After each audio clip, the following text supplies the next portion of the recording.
My name is Satpal Singh Sidhu.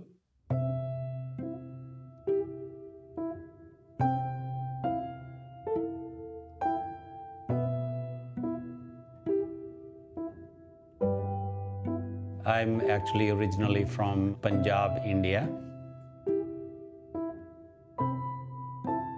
In 1979, I migrated to Canada. And my father-in-law said to me, well, if you're going to Bellingham, come home early, don't be too late. I never actually questioned him, but I just followed that if he's saying that, there must mean something. The land in Bellingham or Whatcom County were almost 10 times cheaper than the homes up on the Canadian side of the border. But nobody of the large concentration of Sikh community ever crossed the border and live here. I had no idea why it is so. I thought a few times, but I never looked into. I thought maybe people don't know that they can live in the U.S. Bellingham Herald published a small column, and it said something about the anniversary of Bellingham riots.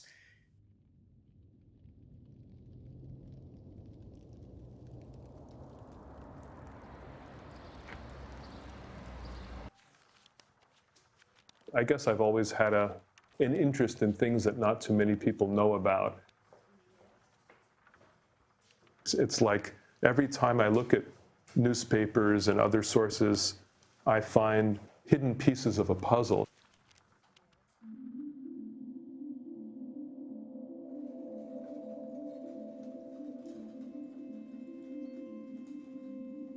And the economic situation, the social situation was really one of boom and bust in Bellingham.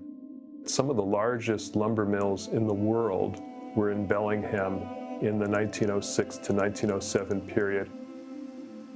There were a number of sawmills employing hundreds and hundreds of workers. We think there were at least 200 Punjabis who were working in Bellingham at the time. As best as I know, the first Sikhs who came to British Columbia came around 1906. Shortly thereafter, they started crossing the border, seeking better jobs in Washington state.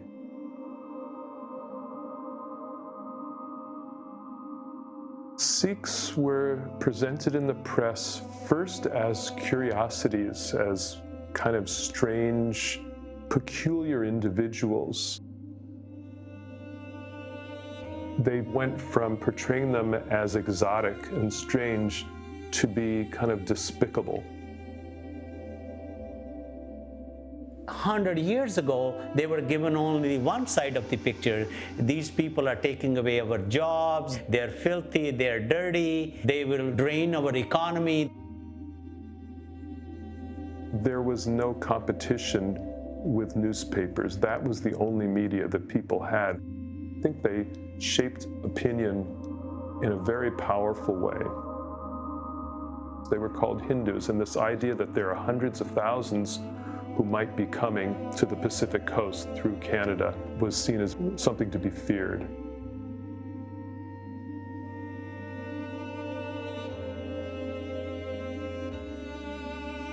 It's kind of debatable what really happened because we don't really know the side of the story of the Punjabi Sikhs.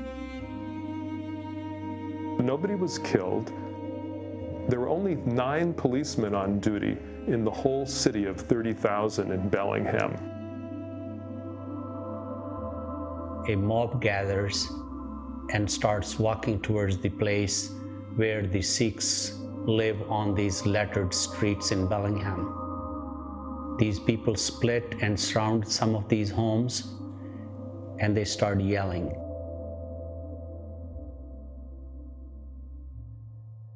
And the Sikhs inside their homes are scared.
The police chief himself talked to some of the ringleaders of this mob and kind of made a deal with them. The police would take the Punjabi workers, let them stay in the police station in the basement of the city hall, sort of locked up.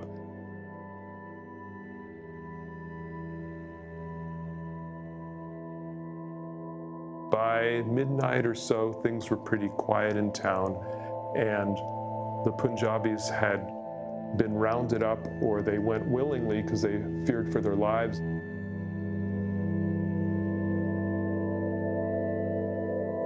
So gather their belongings and they move where there are other Sikhs who can help them, who can take them in, and they can restart their life.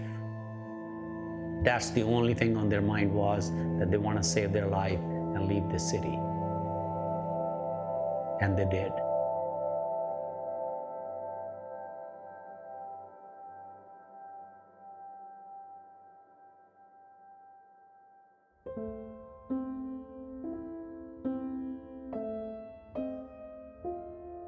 I think what drew us to the story was that we here 100 years later looking at how daring these people were who came to this country and wanted to better their families, better their own lives.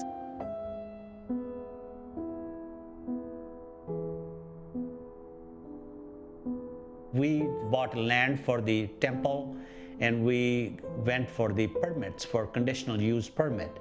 And that's where we start finding out more. You could see that somebody knew about this thing. Your community was living here before many, many decades ago, and then they were kicked out.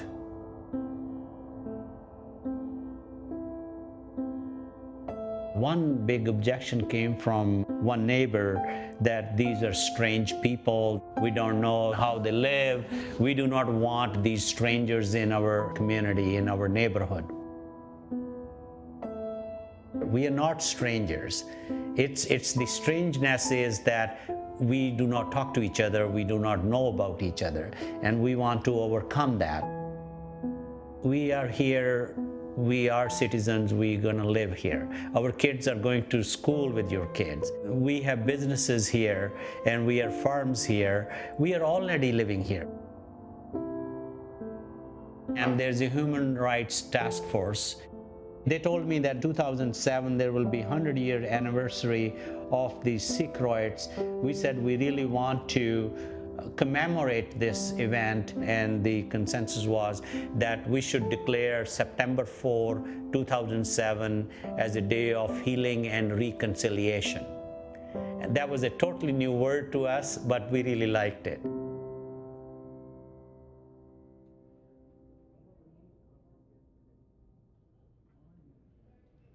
Every year they have a special service. Youngsters, young Sikh boys and girls are learning about this. I think the legacy for them is the struggle that their forefathers, these pioneer Sikhs, endured.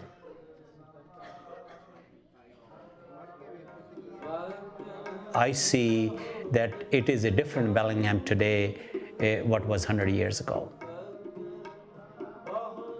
Not only people, but the institutions of Bellingham are very accepting. I've been here almost 30 years now, and I would not want to live anywhere else.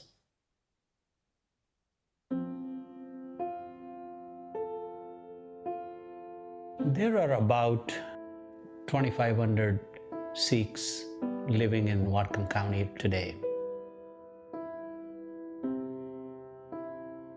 Sikhs are very enterprising people. Right now, almost half of the berry farming in Whatcom County is done by the Sikh farmers.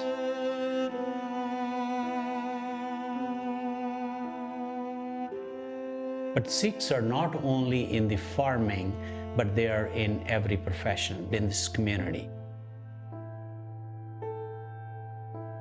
Well, as a historian, one of my thoughts is that healthy skepticism is really important. Can we really believe what Fox News says or what MSNBC says? You know, in these days we're bombarded with a lot of slanted media in different ways, and we have a lot more options, but do we really know what the truth is?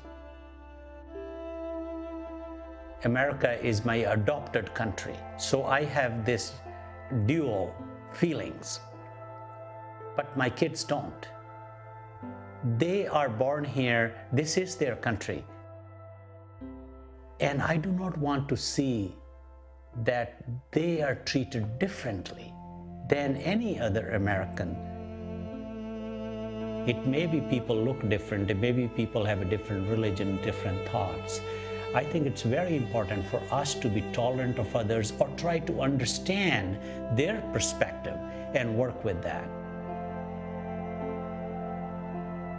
I think the lesson we all need to draw is that we are all equal.